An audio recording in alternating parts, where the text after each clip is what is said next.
India മുന്നണിയുടെ നേതാക്കളിൽ പലരും ഇന്ന് ജയിലിലാണെന്നും ബാക്കിയുള്ള സോണിയാഗാന്ധിയും രാഹുൽ ഗാന്ധിയും ഉൾപ്പെടെയുള്ളവർ ജാമ്യത്തിലാണെന്നും ബിജെപി ദേശീയ അധ്യക്ഷൻ ജെ.പി. നദ്ദ പറഞ്ഞു.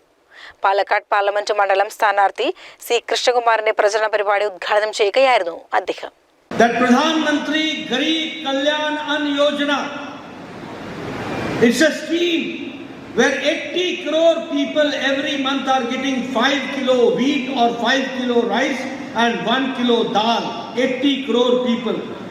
And out of 80 crore people, 1 crore 54 lakh people are from Kerala who are getting 5 kilo wheat, 5 kilo rice and 1 kilo pulse.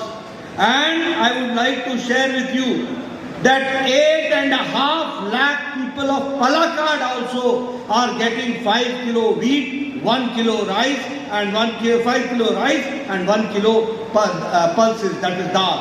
പ്രധാനമന്ത്രിയുടെ നേതൃത്വത്തിൽ ദൈവത്തിന്റെ സ്വന്തം നാട്ടിൽ വലിയ വികസന മുന്നേറ്റമുണ്ടാക്കി. കഴിഞ്ഞ ഒരു വർഷത്തിനിടെ 10 ലക്ഷം കോടിയുടെ വികസന പദ്ധതികൾ നടപ്പാക്കി. 10 വർഷത്തിനിടെ 4 കോടി പേർക്കാണ് വീട് നൽകിയത്. കേരളത്തിൽ മാത്രം 3 കോടി പേർക്ക് ഗ്യാസ് കണക്ഷൻ നൽകി. രാജ്യത്തെ അതിദരിദ്രരുടെ എണ്ണം 1% കുറയ്ക്കാനായി എന്നും അദ്ദേഹം പറഞ്ഞു. ഷൊർണൂർ KVR ഹൈസ്കൂളിൽ ഹെലികോപ്റ്ററിൽ ഇറങ്ങിയാണ് ബിജെപി ദേശീയ അധ്യക്ഷൻ കുളപ്പുള്ളിയിൽ സംഘടിപ്പിച്ച പരിപാടിയിൽ പങ്കെടുത്തത്.